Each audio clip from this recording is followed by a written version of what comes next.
Prices Fast versus standard paracetamol tablets. 3,000 shillings per day to give to one of you, okay? And all you need to do is subscribe to the all-in-one package, courtesy of Safaricom. Dial star 544 hash, then go to Go Monthly, and then select one of the all-in-one packages that you'd like to go with, 2,000, 5,000, whatever. Take a screenshot of that, send it to our DM on X at SpiceFMKE. At the end of the show today, we will give one person 3,000 shillings. Is it going to be you?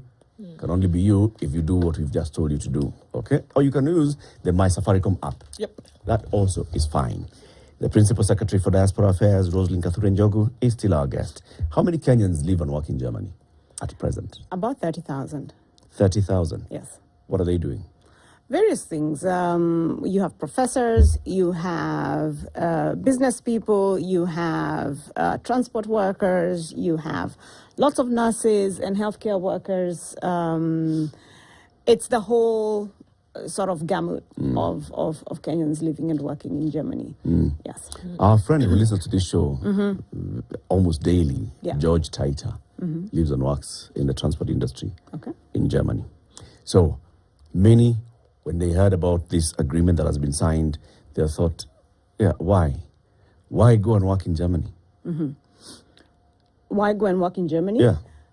I think we spoke about why the jobs are needed in Germany, Yeah. but also why work in Germany, because you get to find a good job, a good wage or salary, new experiences, but also I think one of the most interesting things about what this agreement could bring is what we are looking at in terms of skills and technology transfer now from a macro level as a country. The German, of course, Germany is a large automotive, what do you call it? Manufacturer. And the large companies are supported by the Mittelstand, the small and SMEs, right, through manufacturing. So the SMEs will manufacture bolts, they'll manufacture components of vehicles for the larger, vehicle makers, manufacturers, and so on. A lot of the Kenyans who will take up opportunities will probably work in these spaces, right? Yeah. You'll work in either in the large automotive companies or in the smaller businesses creating these components. Think about that, what would mean in about 15 years or 20 years. How many Kenyans will have gained the capacity or the skill or the technology to do this kind of work? And if diasporas have taught me anything, is that many diasporans are constantly looking to go back home, as it should be, right? You're looking, or your heart is always, or you're a child of two worlds. Your heart is always looking to go home. And when they have an opportunity to do that, then it is our hope that we will have built a critical mass of skill and technology that know how to build this. In 10 years or so, you start to see some of that manufacturing moving here, because now you have a critical skill of people who can build these parts.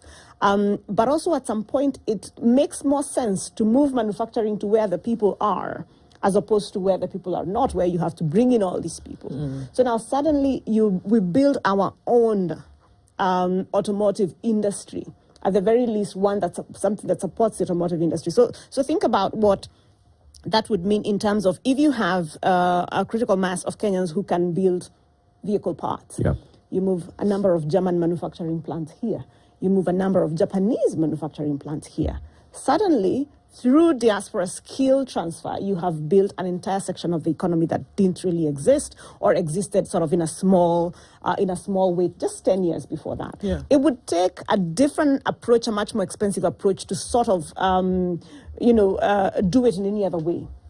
Right, so you do that for the skills, for the skill and technology transfer. And this is a story of many countries. When we think about diaspora jobs, there is a tendency to focus on the short term. Why are you taking so many people abroad? Why can't you create jobs here? And so valid questions. But part of that game, as I have said before, is the long game. You've got to think about, and this is what governments have to do, you have to think about what it looks like in 40 years. Yeah. In 40 years, you have an army of people who are trained in, creating German vehicles, for example. That immediately means that you can have that manufacturing moving here. But also what you see with diasporas is that when I talked about them wanting to constantly come home, is that also their hearts are constantly at home. People are always looking to make a difference. How can we do something at home? What can it's more of a tag me in, coach, right? I want to do something about home. The skills transfer, the technology transfer, the opportunity to even invest back home is huge. And some of these things don't require being gone 10, 20 years. Let me give you an example of a number of Kenyans who live and work in Seattle, for example. A lot of Kenyans are in the home care business, right? Caring for people end of life, or persons with disability, or people who need assisted living. Kenyans have become, it's an extremely attractive business, and a lot of Kenyans are in it. Yep.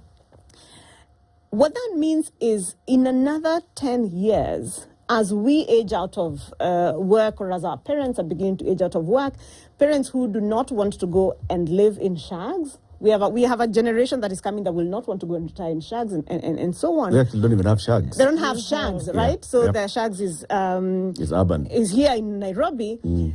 You need a solution to care for our loved ones in this way. These diasporians who are already in this business immediately can plug in, and we've already started to see it, building care homes here in the city where they can bring their skill, their knowledge, importantly, their networks, right? They already know, how do you fund this, how does the model work, and so on. Now think about this. If you're able to build up these care homes here in Nairobi, because this is a job you have done in Seattle for the last 10 years, and you care for your parents, you care for your friends' parents, and so on, you start to bring skills that intersect in a beautiful way. Kenya, for example, has a wealth of healthcare workers, right? So we have, I believe, something like 45 KMTC colleges, right? I think only 2 counties don't have a KMTC college. So we train a lot of healthcare workers. Kenya also trains a lot of hospitality workers, right? So if you travel anywhere, you will find Kenyans serving in hotels, as managers, as wait staff, as cooks, as chefs, and that kind of thing, or even in the Maritimes, right? So when you put those two together, and you put our beautiful climate, right? We live at the equator, we have fantastic weather all year round. Life is not too expensive here compared, say, to places in Europe.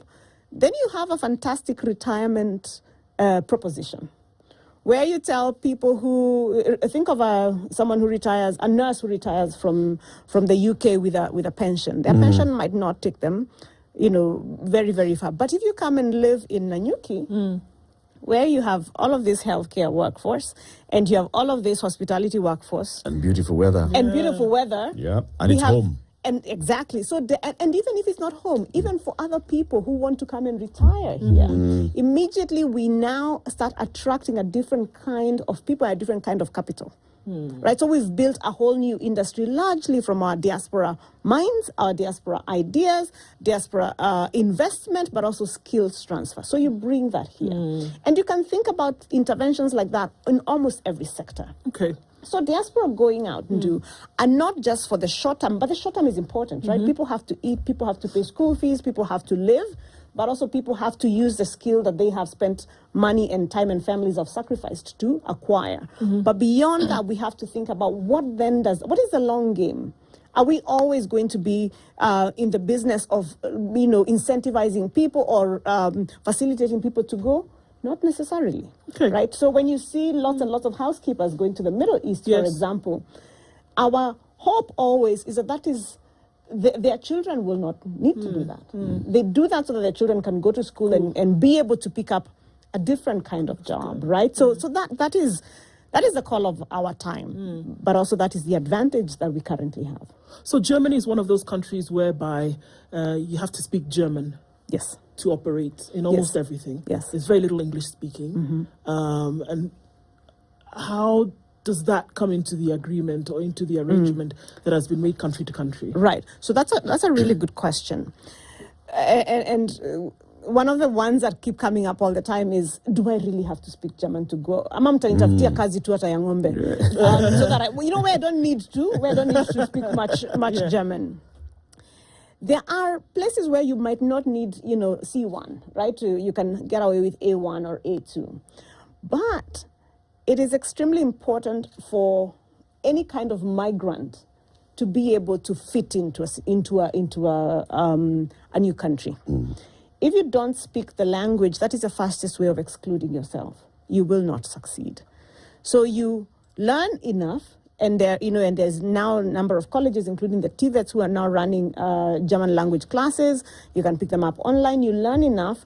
Some employers require that you have a certain level, right? So you start with A1, or if you're going to work in healthcare, it's a much more higher requirement of C1, because you must be able to speak to your patients and so on. But my recommendation and what we are seeing is that learn the language and learn well. Last week when we had the diaspora engagement, somebody told the president that here you could be a professor and not speak English and not speak German, or you could be what she called a D+ student. These are her words. You could be a D+ student, but speak German and you will get ahead faster. So it is, you do yourself a disservice by not learning the language. My own German is many years ago from high school, but I've been dusting it off. And it does help to speak to people, even government officials on the other side, in a little bit of their language, and this sort of helps move things. So definitely learn the language. There are facilities. I've seen some counties, for example, really grab this agreement and run with it.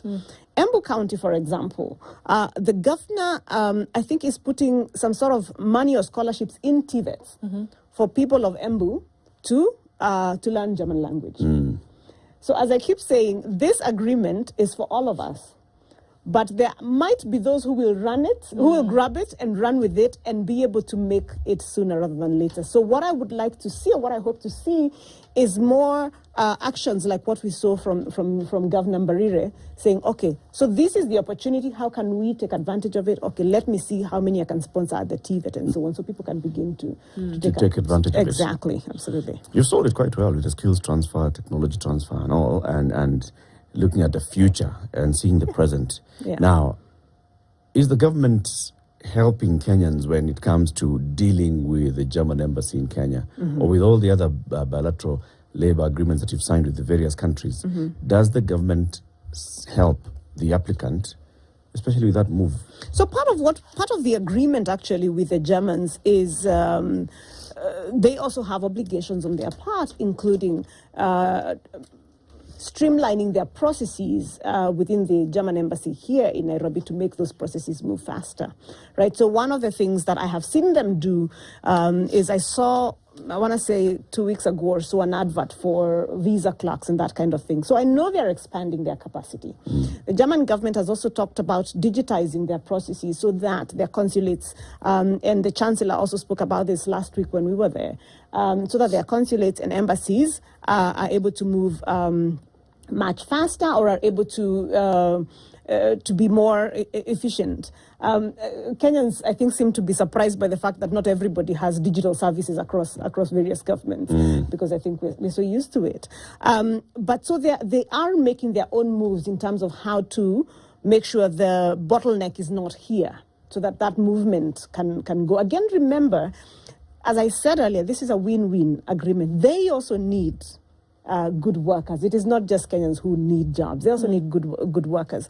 We're also seeing a push from their own companies, right? So their own industry is saying, can you help us get through this in a faster way? Can embassy, can their interior ministry, or whoever is concerned, move things? So we have the push and pull from both sides.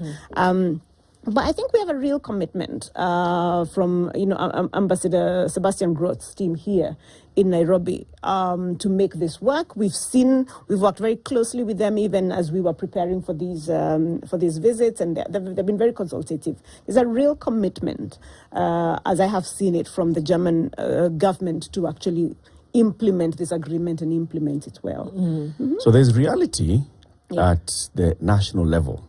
In all these European countries, we are facing labor shortage. Then they're faced with this other reality that for us to address this, we'll need to accept people to come into our country, and then there's migration issues. So the people there are people in Europe who are not happy Absolutely. with the issue of migrants. Migration is a very touchy subject. It's a very touchy issue. It's a very touchy issue, and over the last few years, we've seen a rise of nationalism across the world, Yep. Yes. right? So there's a real wave of sort of very right-wing ideology that is anti-migration. Across Europe. In Across Germany Europe. itself, in fact, in the last election, this was one of a campaign issue, right? Yes. So So how we does see our this- government sort out our Kenyans who are going into a country that a section of the country is welcoming, Yeah. and then there's a section of the country that is not welcoming? So that's a good question, and I'm not even sure it's a government question, right? It's a society question.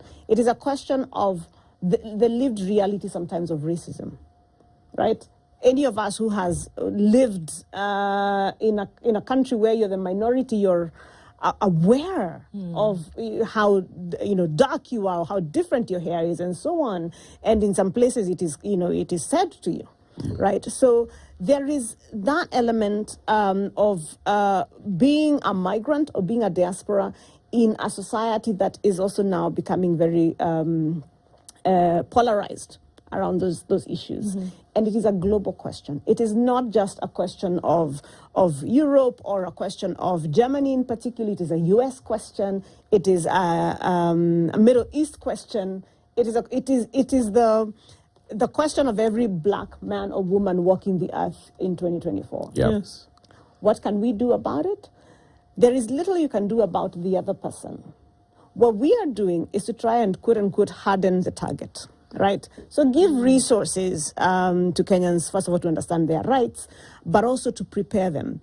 Many Kenyans who've never left home have not experienced racism. You might have experienced tribalism or negative ethnicity, but you might not have experienced racism, and some of it is just going to catch you completely off guard. So the most we can do as a government, apart from, of course, advocating with other governments and ensuring that our people are not being targeted, in the agreement, of course, we have conversations around the welfare of Kenyans living and working abroad and so on, is to give resources and say, this is a pre-departure package, right? This is what you need to know. But also, these are the various diaspora associations and formations in Germany.